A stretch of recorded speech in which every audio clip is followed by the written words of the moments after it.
Bagaman isang mahirap na desisyon yun para sa kanya, napilitan siyang gawin ito, gawa ng kapos na talaga siya. Sa isip-isip noon ni Orlan, papaano niya matutulungan ang kanyang ama kung ang kanyang sarili nananatiling naghihikahos at kaawa-awa.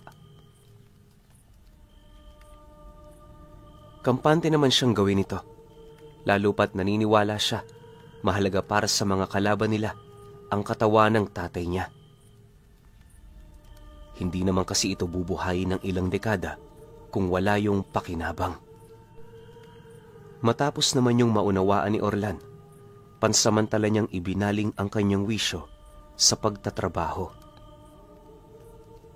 Upang walang maghinala sa kanya, nagpakilala siya sa kanilang amo bilang probinsyano. Sa abot din ng kanyang makakaya, itinago niya ang lahat ng gamit na dala niya, nang sa gayoy maging kapani-paniwala naman ang kanyang pagpapakilala. Sa paglipas pa ng mga araw, nagtrabaho siya bilang katulong ng tagamasa ng tinapay. Gabi-gabi gising sila para maghulma at magluto ng mga paninda. Hindi naman yun problema para kay Orlan, lalo pat sanay na rin siyang manatiling gising ng gabi. Basta ba'y meron siyang sapat na tulog kapag umaga, wala yung problema. Ayon sa kanya, 2 gabi pa lamang silang nagtatrabaho noon, marami na siyang napapansing kakaiba sa lugar. Yung mayat maya na paglakas ng simoy ng hangin, paglanghap niya ng mabahong usok, at ang ikinakabahala niya sa lahat ay ang pagrinig niya ng mga nagkakalansingang kadena tuwing 10 oras.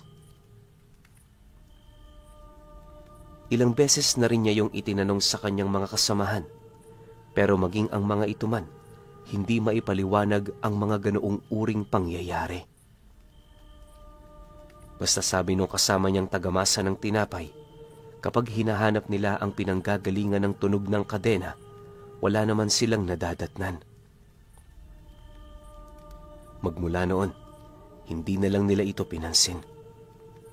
Iniisip nila na baka tali yun ng aso na naglilibot tuwing gabi para humanap ng pagkain.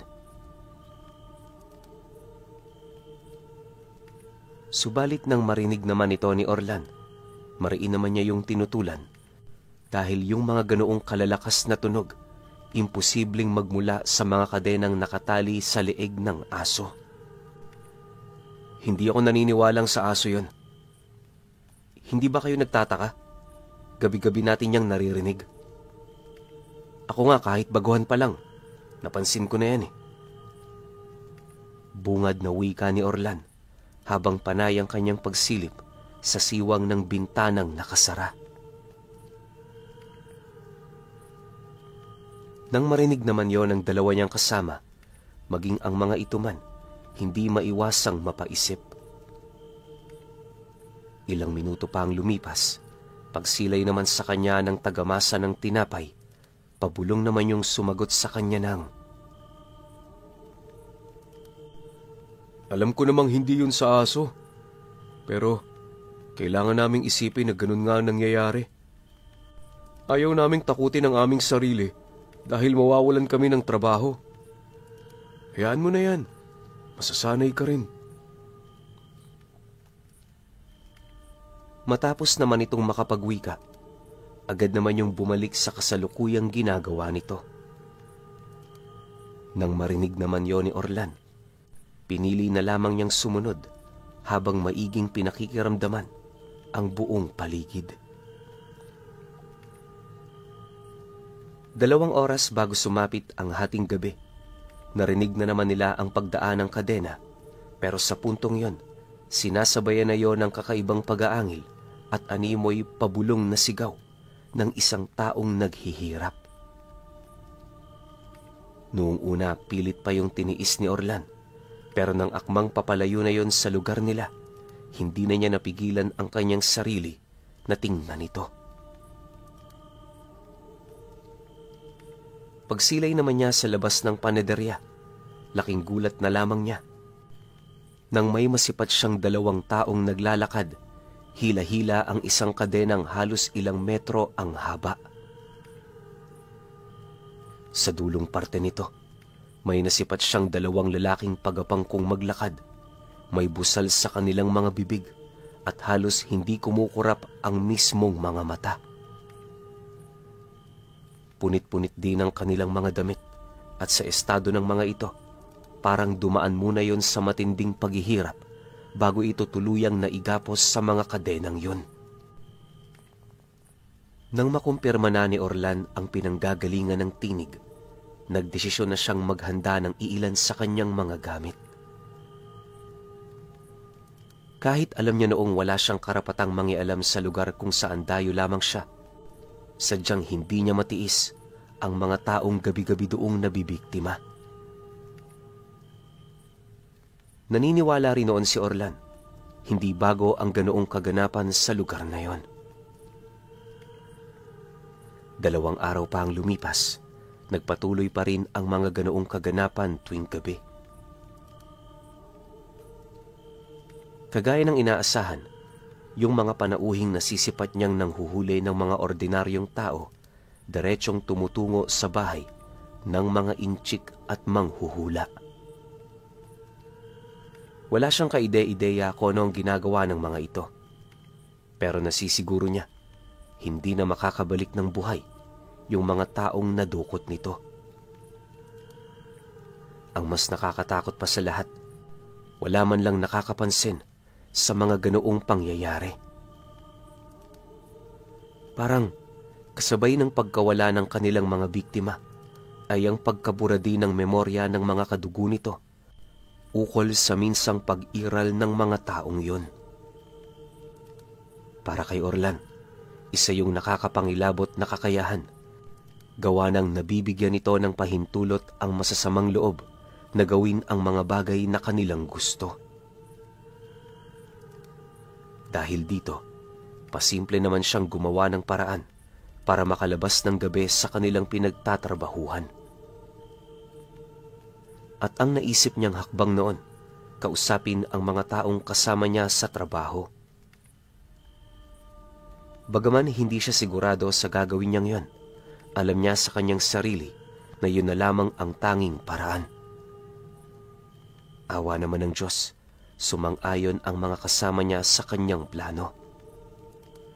Basta ayon sa mga ito, anuman ang mangyari sa kanya, hindi na nila yun kargo de konsensya. Nang marinig naman ni Orlan ang sinabi ng kanyang mga kasama, tumangulang naman siya, hudyat ng kanyang pagsang-ayon. Sa abot ng pagkakatanda ni Orlan, mag-aalas 9 na ng gabi noon nang magpasya siyang lumabas ng panaderya. Sa mga ganoong oras kasi, nasisiguro niyang wala ng tao sa labas, kung saan yun din ang oras ng mga nilalang para bumalik sa kanilang mga pugad. Pagbukas naman niya noon ng pinto, unang bumungad sa kanya ang isang malakas na simoy ng hangin na sinasabayan ng nakakasulasok na amoy. Di naman niya yun gaanong pinansin, lalo pat pangkaraniwan na ang mga ganoong bagay sa lugar na pinagtitirhan ng mga nilalang na kumakain ng tao. Makalipas pa ang ilang minutong pagmamasid, agad naman siyang naglakad papalayo sa panaderya upang humanap ng lugar na maaaring pagtaguan niya. Habang binabagtas naman niya noon ang daan, nadapo siya sa isang lugar kung saan merong pakrus na daan. Yung pakanan nito, patungo sa kanto na tirahan ng mga inchik, kaya na may dali-dali naman niyang pinagmasdan ang buong paligid hanggang sa may makita siyang isang tambak ng pawid sa gilid nito. Nakatago ang pawid na yon sa talahiban, kung kaya't nagdesisyon siyang doon na muna magkubli pansamantala. Sa loob ng halos humigit kalahating oras, tanging mga mata lamang ni Orlan ang gumagalaw. Ayon sa kanya, na habang nagmamasid siya, maraming insekto at hayop ang gumagapang sa katawan niya. Halos pagpistahan na din noon siya ng lamok at mga langgam, pero hindi niya yun iniinda. Iniiwasan kasi noong gumalaw ni Orlan, gawa ng sa halos ilang araw niyang pagmamasid, na pag-alaman niyang may matatalas na pandama ang iilan sa mga nilalang na yon. Makalipas pa ang ilang minuto, kagaya ng inaasahan, doon na nga nasilayan ni Orlan ang dalawang lalaking naglalakad. Kagaya ng una niya yung makita, meron din yung hila-hila na kadena, pero sa pagkakataong yon, kitang-kita na niya ang mismong pagmumuka ng mga ito. Ayon sa kanya, parang sa tao lang ang wangis nito, pero hindi yun tao. Bukod kasi sa kakaiba nitong mga anyo, pansin din niya ang malakalansay nitong katawan na halos maihahalin tulad mo sa bangkay ng taong ilang buwan nang nakalibing sa ilalim ng lupa. Labis na nakakapangilabot ang anyo nito na halos hindi mo sukat akalain na meron palang ganoong uri ng nilalang ang umiiral sa sentro ng bayan. Sa pagpapatuloy naman ng kanyang pagmamasid, bigla naman noong napatigil sa paghinga itong si Orlan nang mapansin niyang huminto sa pinakagitnang bahagi ng pakrus na daan ang mga nilalang. Walang sabi-sabi, bigla namang lumuhod ang isa sa mga ito habang matyagang naghuhukay sa lupa gamit ang isang patpat na kahoy. Yung kasama naman itong may dalawang sungay sa noo, paulit-ulit na nagsasambit ng mga engkantasyon na pawang wala siyang kaide-ideya kung para saan. Ayon pa kay Orlan, ang ginagawa ng mga nilalang na yon, unang beses lang din niyang makita. Hindi naman niya yun ipinagtataka, lalo pat naniniwala siya na sa bawat bayan merong iba't ibang uri ng karunungan. Hindi naglaon nang makahukay na ng halos gabrasong lalim sa lupa ang nilalang na yon. May kinuha yun doong kulay itim na tela na dali-dali namang ipinasok nito sa kanyang bulsa. Matapos nun, nagpatuloy na yun sa paglalakad na para bang walang nangyari. Maya-maya pa, nang makalayo na ang mga ito sa kinaroroonan niya, agad naman niyang pinuntahan ang lugar na pinaghukayan ng nilalang. Pagsilay naman niya sa ilalim nito, wala naman siyang ibang nakita maliban sa mga buhok ng pusang naiwan. Dahil sa kanyang mga nadatnan, hindi naman niya maiwasang tanungin ang kanyang sarili kung para saan ang mga buhok na yon. Ang buong pagkakaalam kasi noon ni Orlan, ginagamit lamang ang buhok ng pusa sa mga ritual na merong kaugnayan sa pagpapabangon ng patay.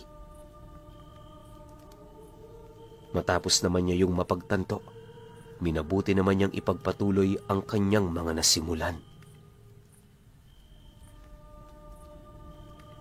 Sa kasagsagan naman ng kanyang paglalakad patungo sa bahay ng mga inchik, marami siyang nasisipat na hindi pangkaraniwan.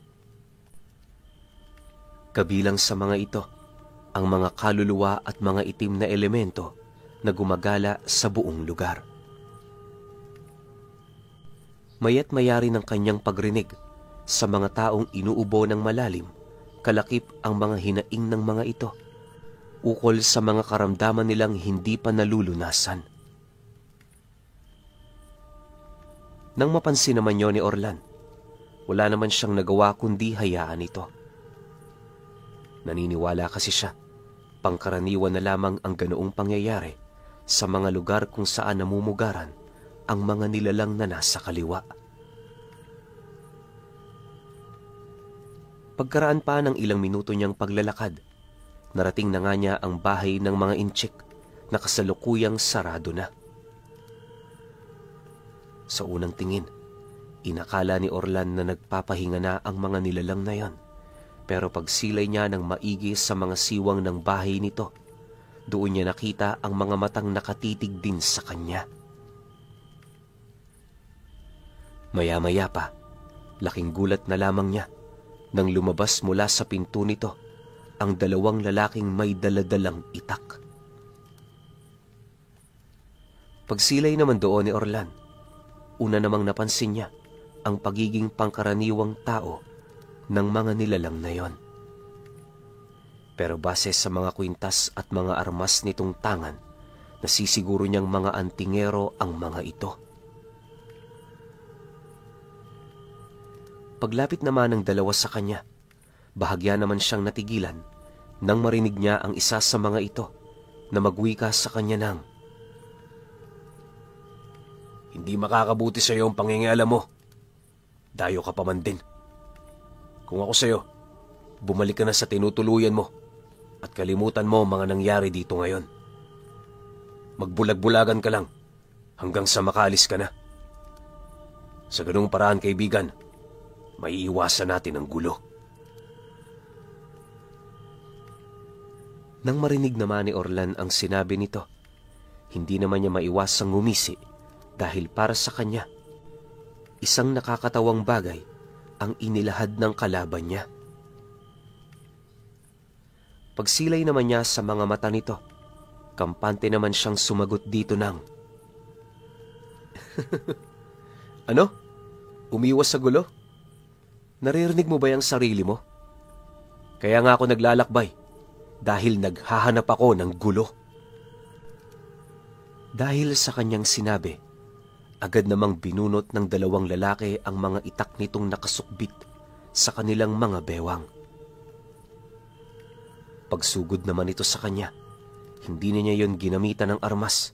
Sa halip gamit lamang ang kanyang kamay, walang pagdadalawang isip niyang sinalag ang mismong talim ng mga armas nito na halos punong-puno ng mga pambasag mutya.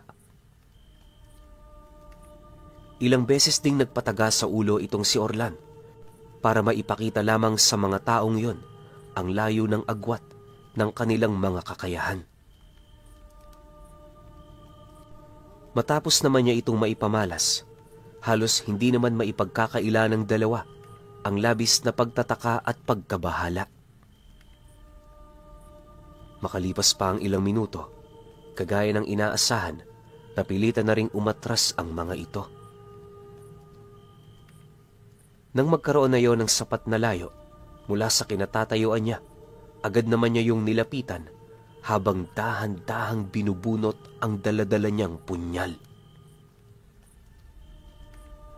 Pagduro naman niya nito sa kinaroroonan ng mga antingero, bigla naman siyang binalot ng abo at sa isang iglap, naglaho siya sa mga paningin nito. Dahil sa pangyayaring yon, wala namang nagawa ang dalawa kundi ang manatili sa kanilang mga posisyon. Ilang beses din siya nitong tinawag, pero bilang pagpapakita ng kanyang insulto, tinawanan niya lang ito.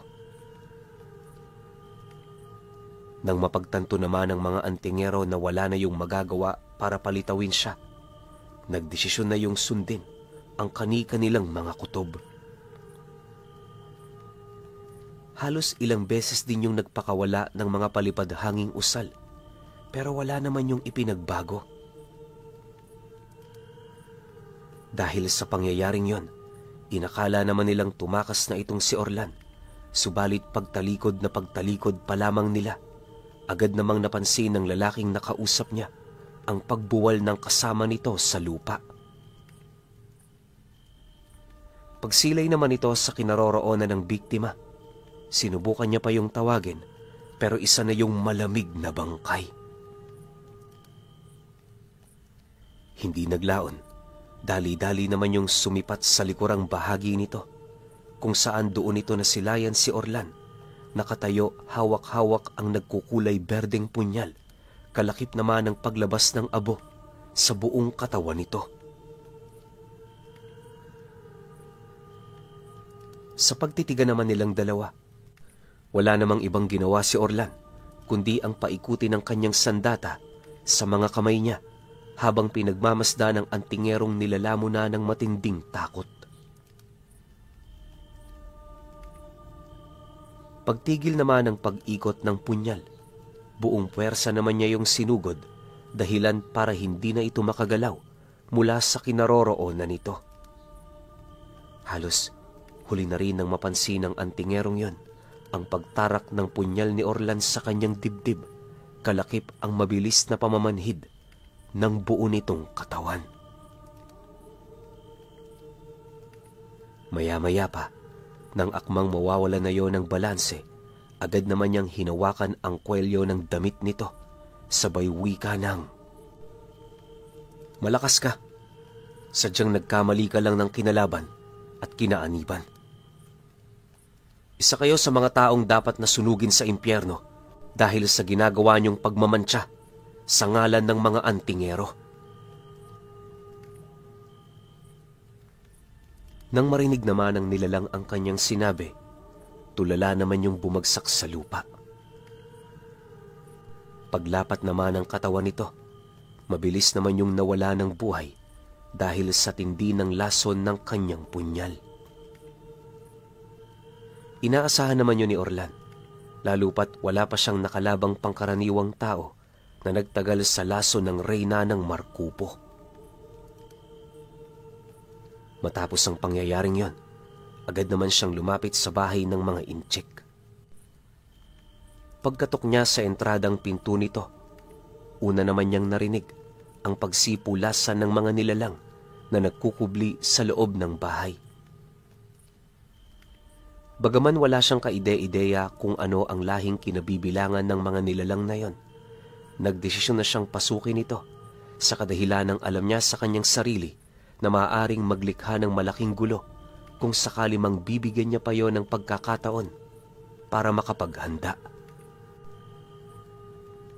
Sa pagbukas naman niya ng pinto, unang bumungad sa kanya ang isang malawak na sala na napakadilim. Kahit isang gasera, wala doong nakasinde, kaya namay ang ginawa niya, lumikha doon ang isa.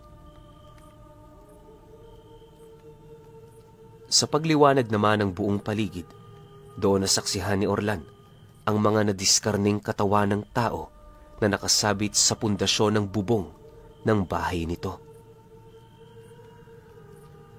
Kung titingnan, para lang yung mga karne ng baboy, pero ang mga nakita niya doong nakabitay na kamay ng tao, sapat ng basihan para paniwalaan niyang yun na ang mga naiwang labi ng mga biktima nito. Pagkaraan pa ng ilang minuto, merong nasipat si Orlan na isang nilalang na gumagapang malapit sa lugar na pinagbibitayan ng karne.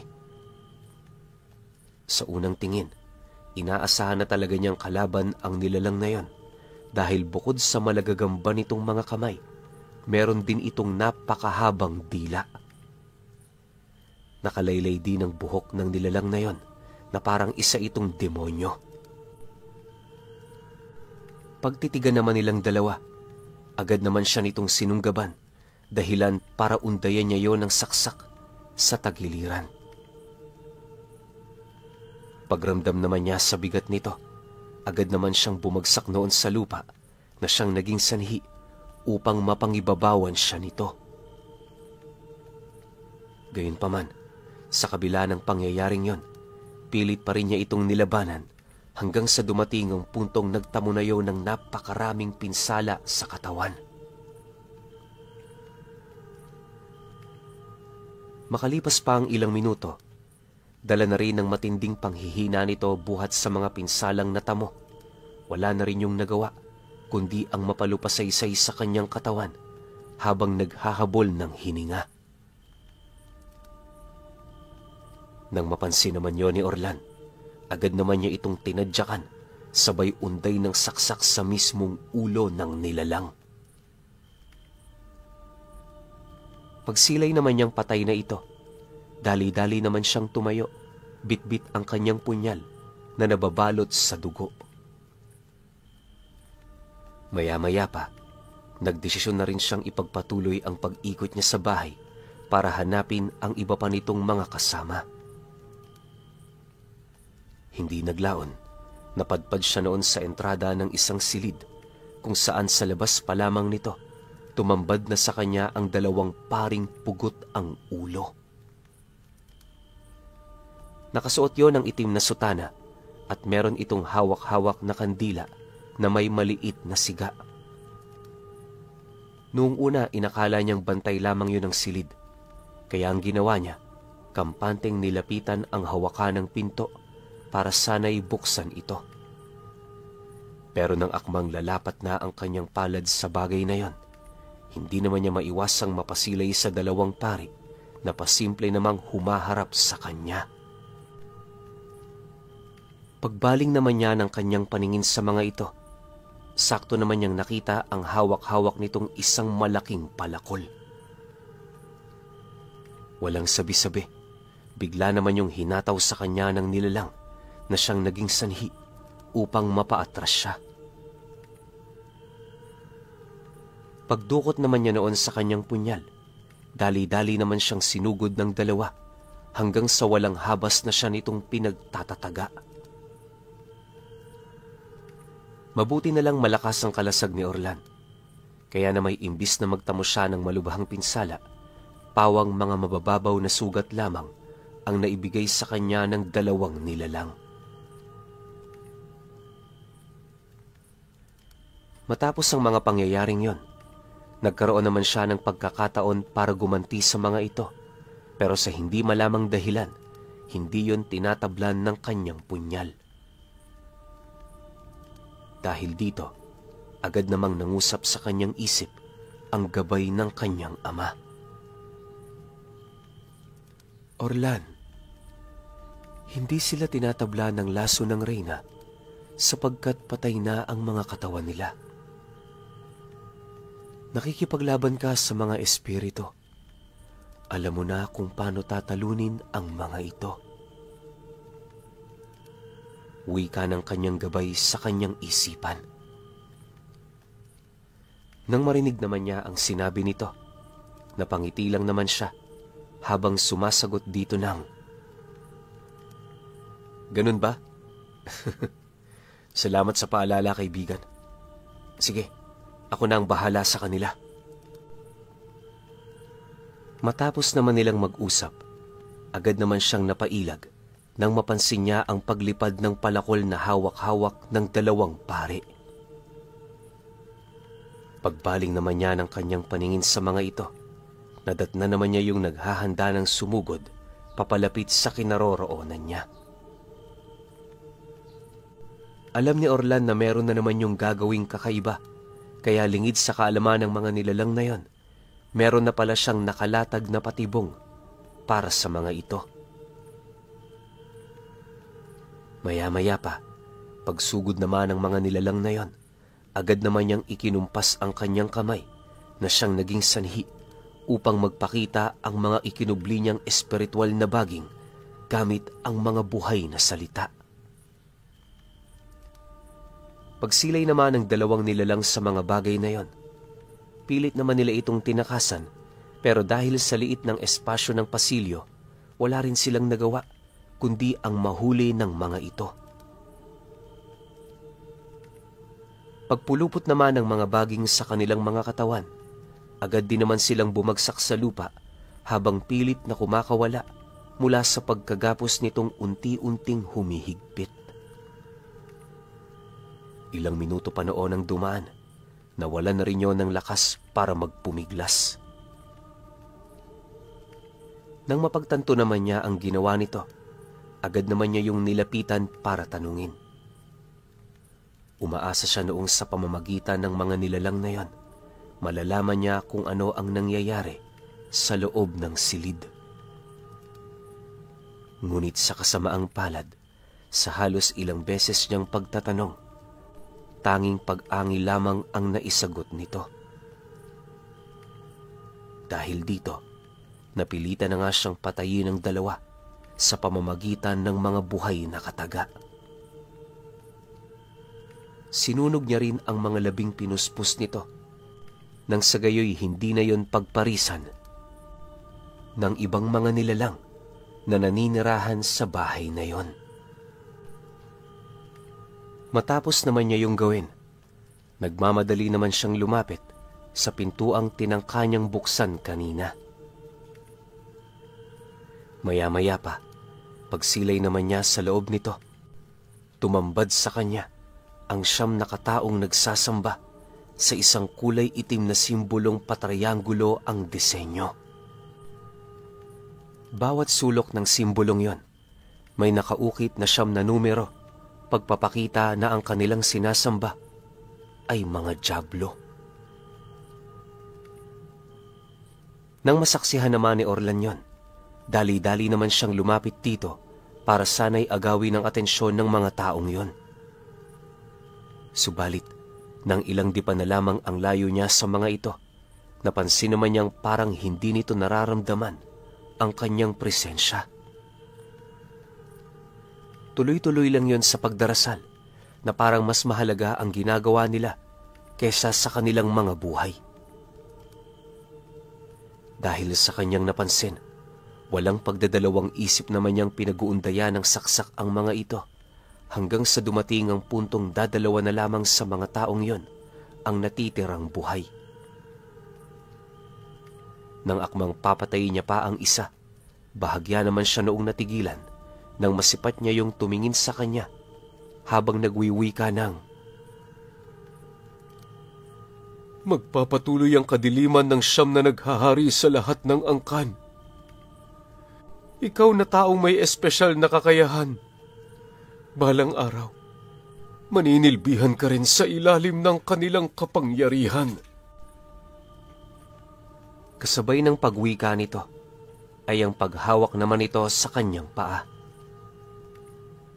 Paglapat ng palad ng nilalang na yon, bigla naman siyang dinala ng isang pangitain sa isang dimensyon kung nasaan purong kadiliman ang naghahari. Mula sa lugar na yon, nasaksihan niya ang 9 na matatandang naghahari sa lahat ng lahi ng mga aswang at iba pang mga nilalang. Sa tabi naman ng mga ito, nakasilay siya ng nagbabagang kadena kung saan nakapulupot yon sa leeg ng mga taong pinaghihinalaan niyang mga dibinong antingero. Kaya niya yun nasabi dahil ang isa sa mga ito napansin niyang kawangis ng kanyang ama. Nalaman niya rin sa taong nagdala sa kanya ng pangitaing yon na ang mga nilalang na kanyang nakita nakagawian ng umalipin ng malalakas na dibino, pagpapakita ng kanilang paghihimagsik mula sa kapangyarihan ng Diyos. Dagdag pa ng taong humawak sa kanya na ang buong buhay nito nakaalay lamang para sa mga nilalang na yon. Mariin din itong inilahad sa kanya na hindi yun natatakot sa pisikal na kamatayan dahil sa kinikilala nila yung panibagong umpisa ng kanilang tadhana. Matapos naman itong marinig ni Orlan, agad naman niyang inundaya ng saksak ang likod nito.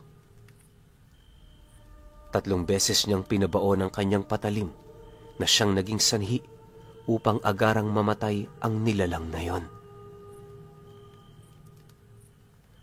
Pagbagsak naman ito sa lupa, dali-dali naman niyang nilapitan ang isa pa nitong kasama sabay pugot ng ulo nito.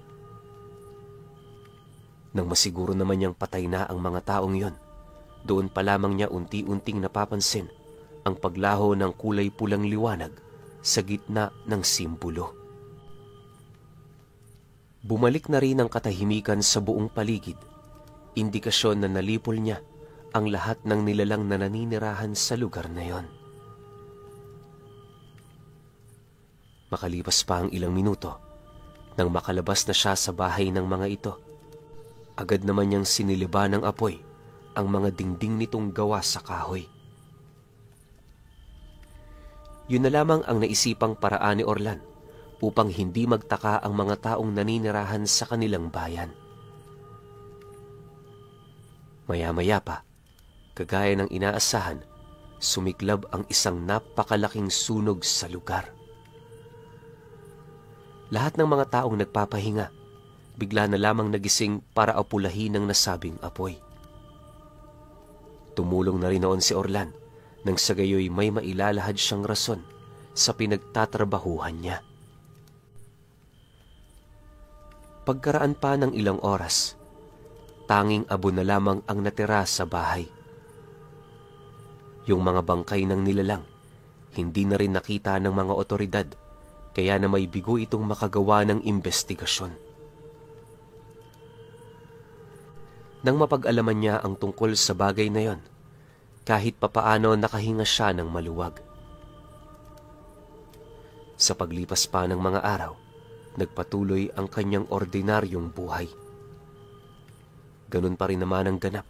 Sa gabi nagtatrabaho sila at kapag umaga, ibinubuhos nila ang kanilang oras sa pagpapahinga. Minsan may mga pagkakataong hindi nakakatulog ng maayos itong si Orlan, buhat sa dami ng ipinapagawa sa kanila.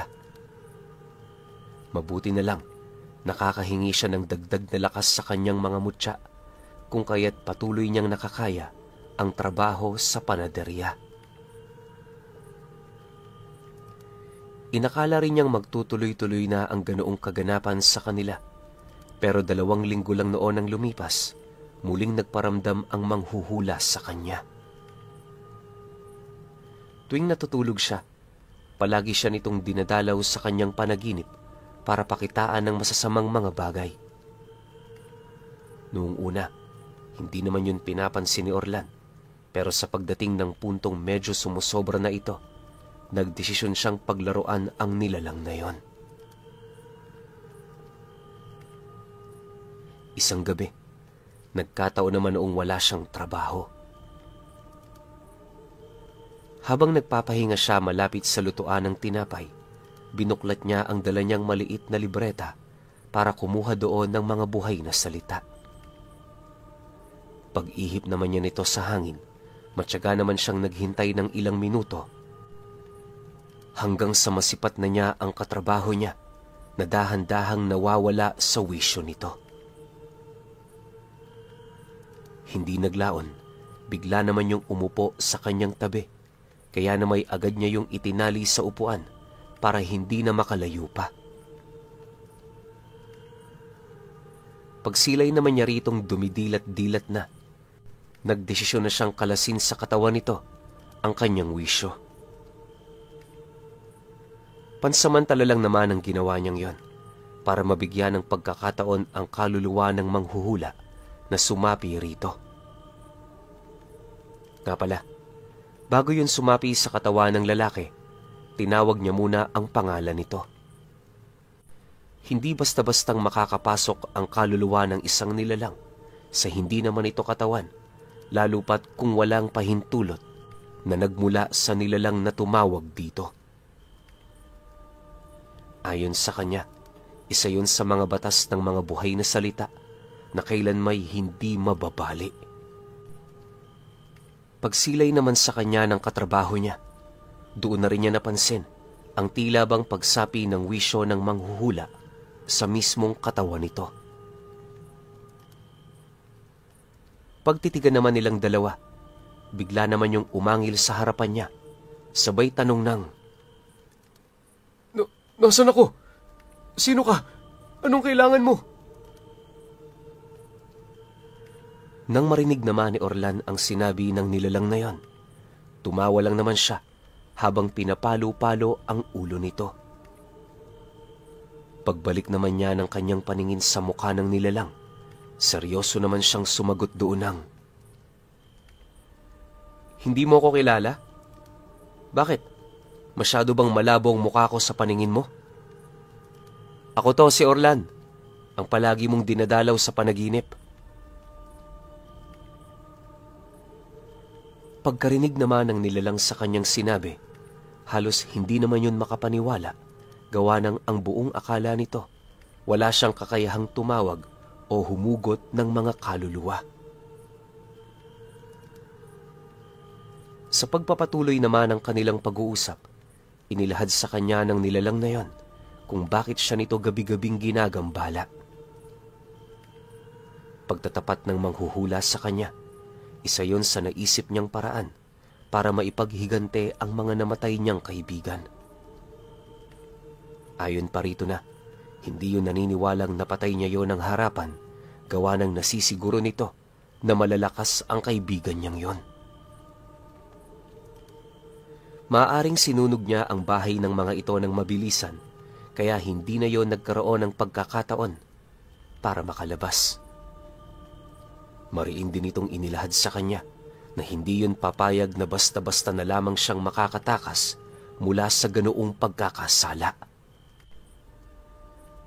Dagdag pa nito na, sa abot ng kanyang kakayahan, gagawa siya ng paraan para maipaghigante ang kanyang mga kaibigan. Dahil sa sinabi nito sa kanya, napangiti lang naman siya habang sumasagot sa nilalang na yun ang, "Ganun ba? E paano kung hindi kita paalisin ngayon dito ng buhay? Sa tingin mo, meron pa kayang magdududa sa pagkamatay mo?" Alam kong hindi ka pa naniniwala sa mga sinasabi ko. Hayaan mong pakitaan din kita kung ano ang kaya kong gawin. Pagkalahad naman niya ng bagay na yon, agad naman niyang hinawakan ng kaluluwa nito papalabas ng katawan ng kanyang katrabaho. Nang mapansin naman yon ng nilalang, bigla namang nag-iba ang pakikitungo nito sa kanya. Sa isang kisap mata, naging maamo na yon na parabang nababahala na itong magalit siya. Nang mapansin naman niya ang ginawa nito, seryoso naman niya yung kinausap ukol sa kung ano ang nais nitong mangyari.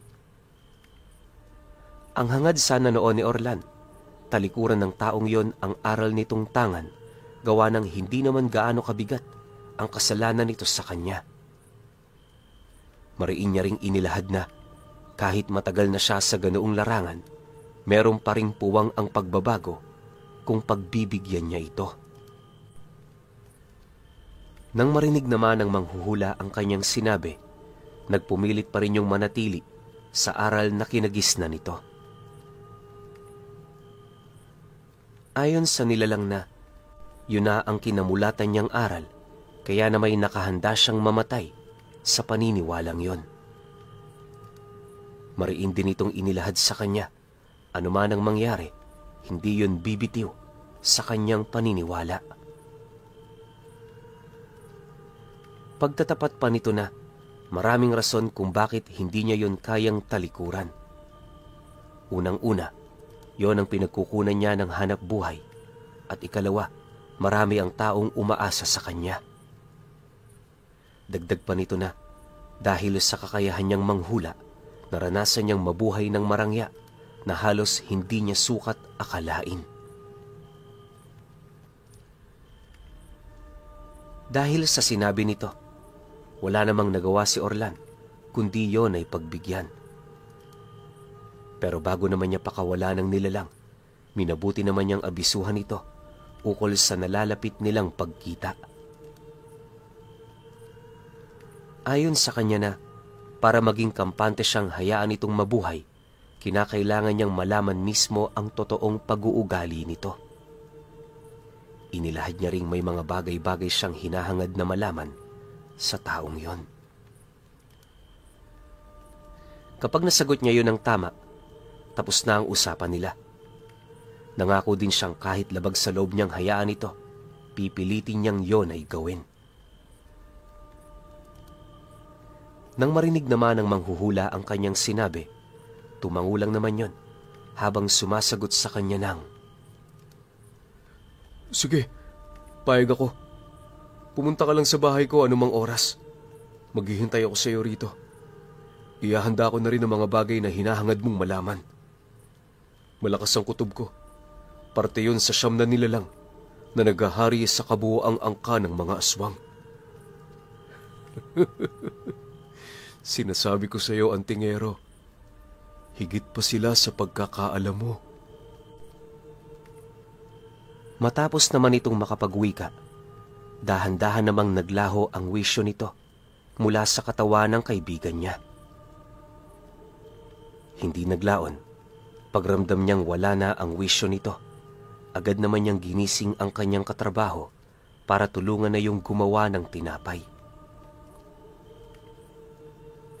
Kinabukasan, hindi pa man sumasapit ang 6:00 ng umaga, nagdesisyon na itong si Orlan na magpaalam sa amo niya.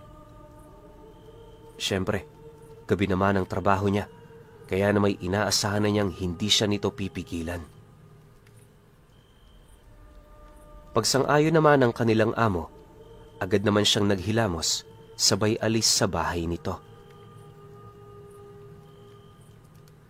Makalipas pa ang ilang minuto niyang paglalakad, narating na nga niya ang bahay ng manghuhula kung saan unang bumungad sa kanya ang mga parokyano nitong madaling araw pa lamang nakapila na.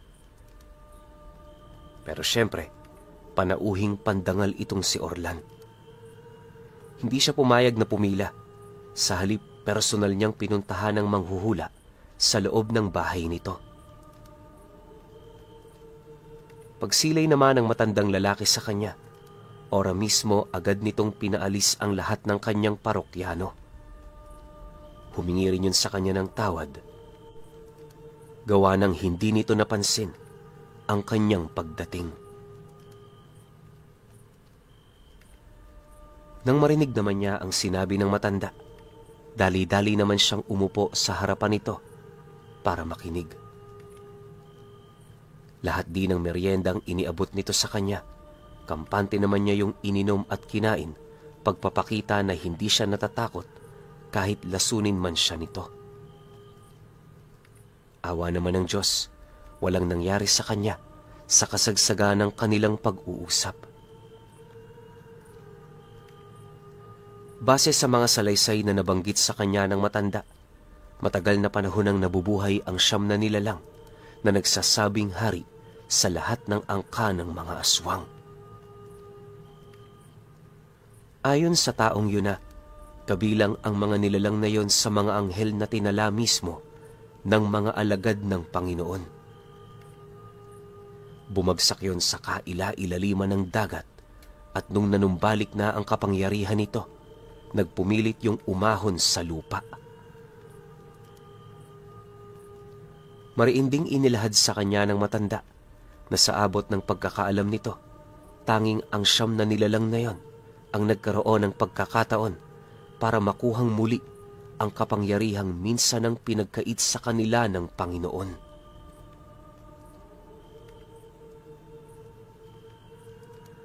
Dagdag pa ng matanda na, dahil sa kanilang pagiging sinaunang anghel na tumalikod, lahat ng mga nilalang na nasa panig ng kaliwa, itinuring silang mga Diyos at Panginoon. Doon na rin nagsimula ang kanilang paghahari na siya namang natuldukan. Ilang siglo na ang nakakaraan sa pamamagitan ng mga dibinong nagtulong-tulong na lipulin ang lahat ng sektang itinayo nito na binubuo naman ng mga pangkat ng sinaunang gabunan. Alam ko ngayon mo palang ito narinig. Inaasahan ko na yan dahil bilang na lamang kaming nakakaalam sa mga mahalagang kwentong nalimot na ng panahon. Tama ka ng hinala.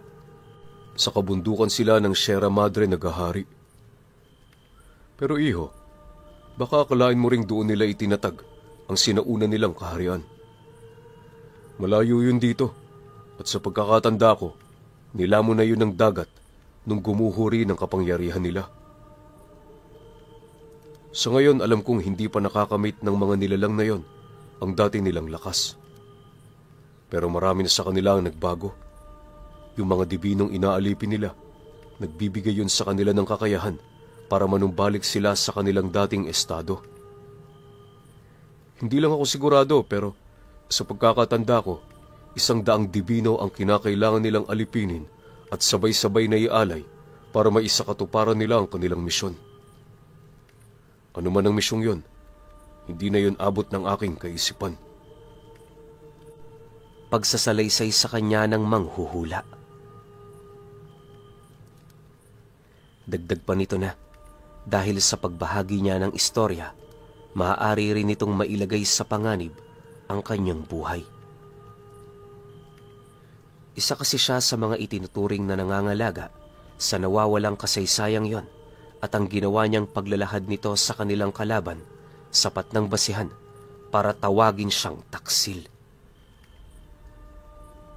Gayunpaman, inilahad ng matanda sa kanya na wala itong magagawa kundi ang sumunod sa kanyang nais. Nasisiguro kasi nito na kung hindi yon magsasabi ng totoo sa harapan ni Orlan, buhay niya ang magiging kabayaran. Nang marinig naman niya ang sinabi ng matanda, walang pagdadalawang isip naman siya doong nagpasalamat, gawa ng para sa kanya, napakalaking tulong ng ginawa nitong pagbabahagi sa kasaysayang yon. Di man siya sigurado, kahit papaano meron na siyang mapanghahawakang salita na maaaring makapagtuturo sa kinaroroonan ng nawawala niyang ama. Matapos naman nilang mag-usap kagaya ng kaswal niyang ginagawa, agad naman siyang tumayo para magpaalam dito.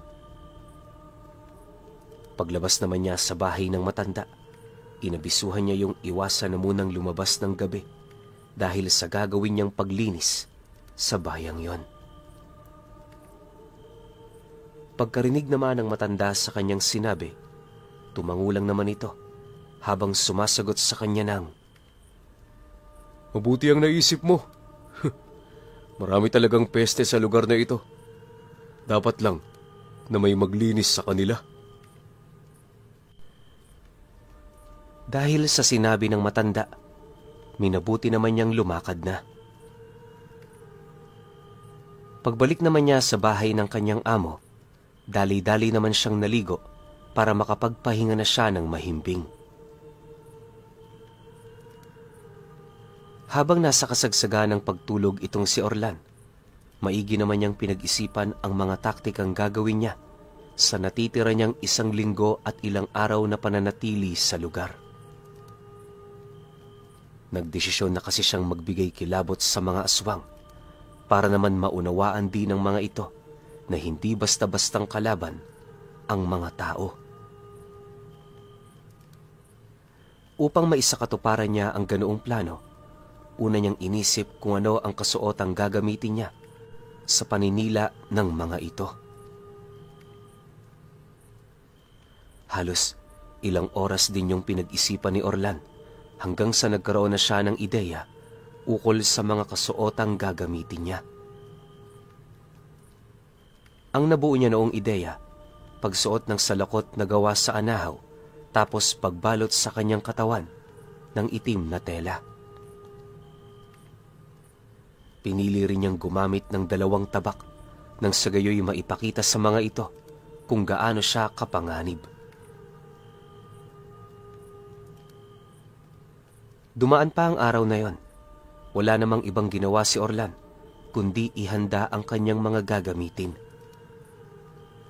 Hindi naman yun naging mahirap para sa kanya, gawa ng maraming sobrang itim na tela ang panaderya dahil sa kalimitan nila yung ginagamit na kurtina sa lutuan ng mga tinapay. Halos buong magdamag niya yung pinagpagurang gawin hanggang sa dumating ang araw na handa na ito. Ang tanging problema niya lamang noon ay ang salakot na gagamitin niya at 2 tabak.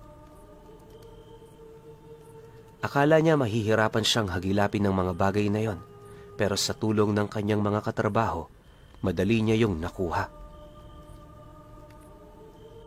Ang tanging ginawa niya lamang, magbayad ng kaukulang salapi para sa mga gamit na pinapahanap niya.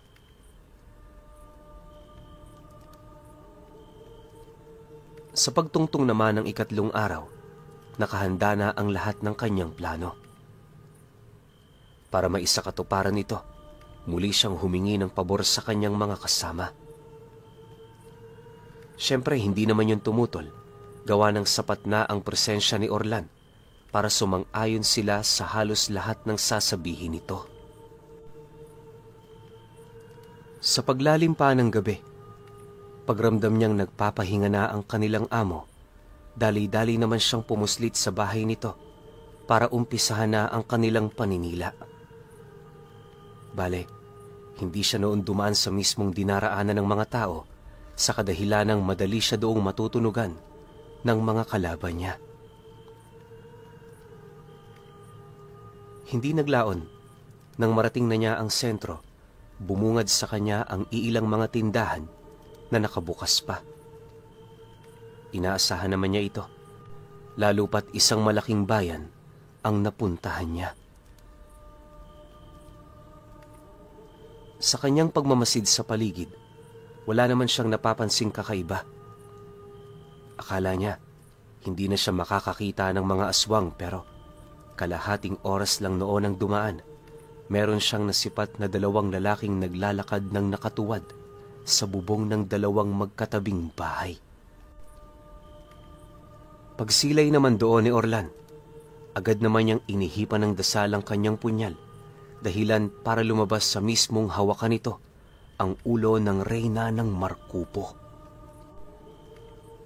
Maya-maya pa, nang makalabas na ang buong katawan nito, agad naman niya yung inutusan na lumapit sa dalawang aswang.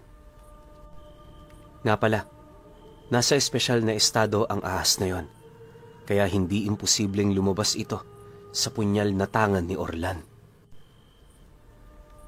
Hindi rin yun basta-bastang masisipat ng tao, gawa ng bukod sa malakas ang sabulag nito para yung kaluluwa kung maituturing.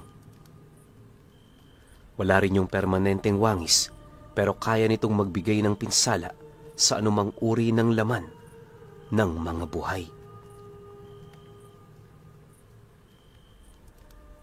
Matapos naman niya itong mautusan, dali-dali namang gumapang ang reyna patungo sa bahay na pinagbabalakan ng dalawang aswang.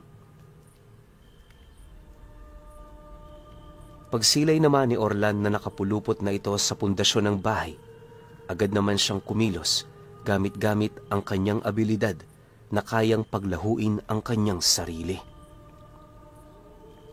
Halos ilang minuto rin siya noong naglakad ng dahan-dahan hanggang sa hindi naglaon, narating na nga niya ang bahay na binabalakan ng mga aswang. Pag-akyat naman niya sa bubong nito, nakayuko naman niyang tinawag ang dalawang nilalang habang unti-unti namang nalalagas sa kanyang katawan ang mga abong nagkubli sa kanyang wangis. Pagsilay naman ng mga ito sa kanya, bigla naman yung umangil ng napakalakas at kasabay nito ang mabilis nitong pagsugod. Dahil dito, agad naman niya yung sinalubong, hawak-hawak ang dalawa niyang tabak. Pagsagupaan naman nila ng mga nilalang na yon, mabilis naman yung bumulusok sa lupa na siyang naging sanhi upang hindi nito mapansin ang pinsalang natamo nila. Nang akmang tatayo pa noon ang dalawa, bigla naman yung napatigil nang masipat nila ang malalaking hiwa na mula ulo hanggang dibdib. Sa sobrang bilis kasi ng mga pangyayari, hindi na yon napansin pa ng mga aswang.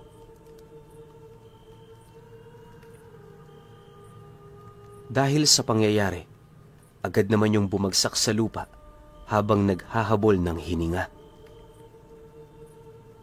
Pagsilay naman dito ni Orlan, dali-dali naman niya yung nilapitan, sabay pugot ng ulo nito. Sa loob ng halos ilang oras, marami siyang pinatay na aswang sa lugar na yon.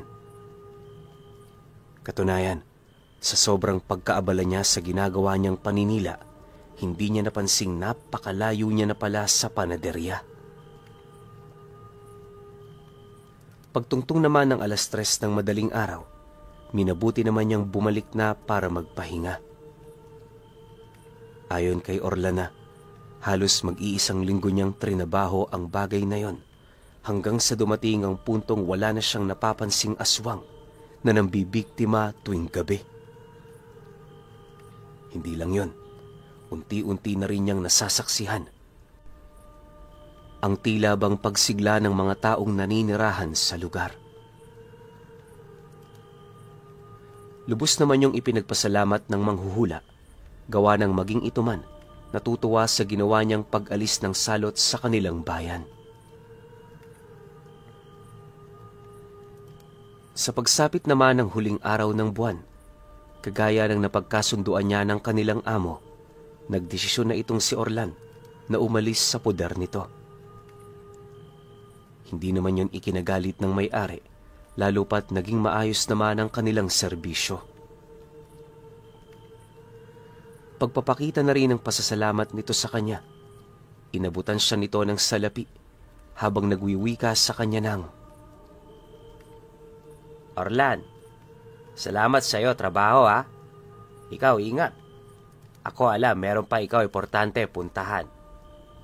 Kapag ikaw balik rito lugar ko, sa sunod mo lakbay, huwag ikaw kalimot, bisita ha. Ano mang oras sa aking panaderya, bukas sa'yo to." "Maraming salamat ho ng Jem. Huwag ho kayo mag-alala.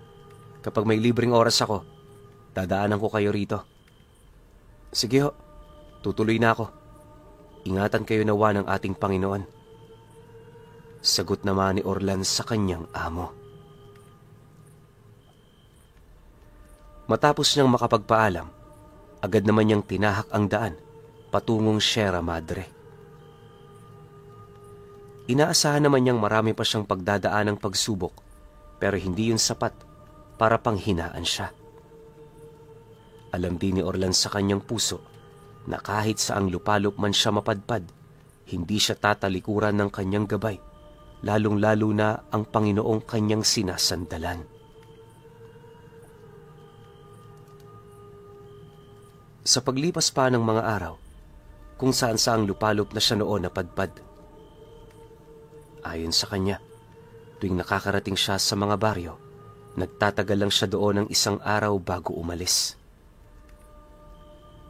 Kaya niya yung ginagawa ay para magkaroon siya ng panahon para makalimos ng kanyang mga pangangailangan sa mga taong may busilak na kalooban.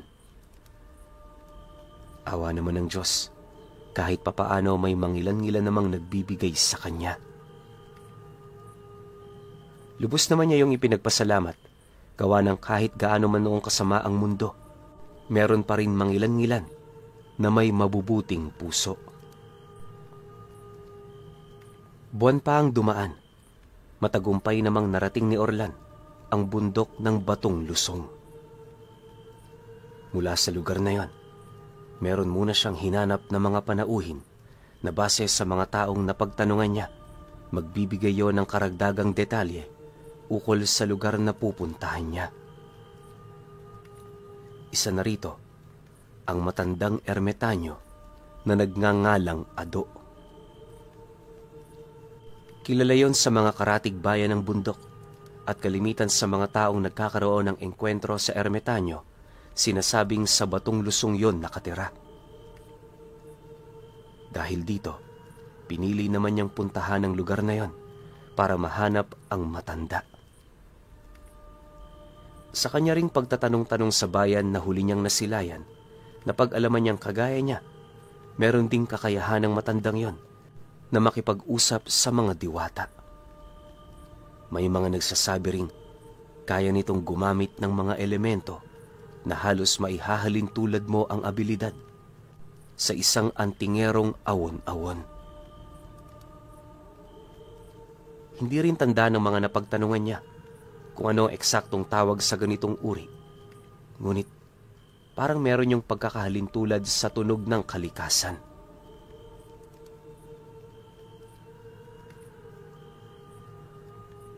Okay. Grabe tong episode 4. Sino kinilabutan nung nabanggit yung Nong Jem? Alam ko. Lahat kayo.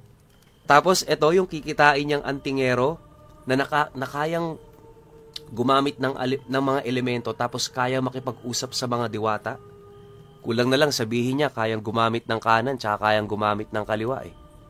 Meron pang pagkakahalin tulad sa tunog ng kalikasan yung tawag sa ganitong lahi.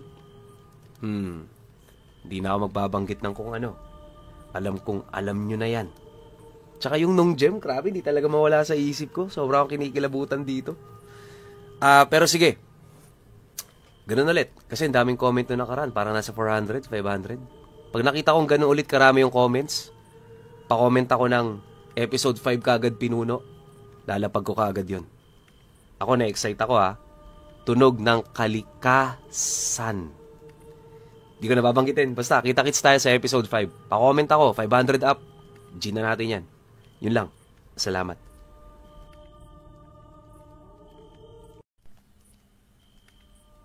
Bagaman isang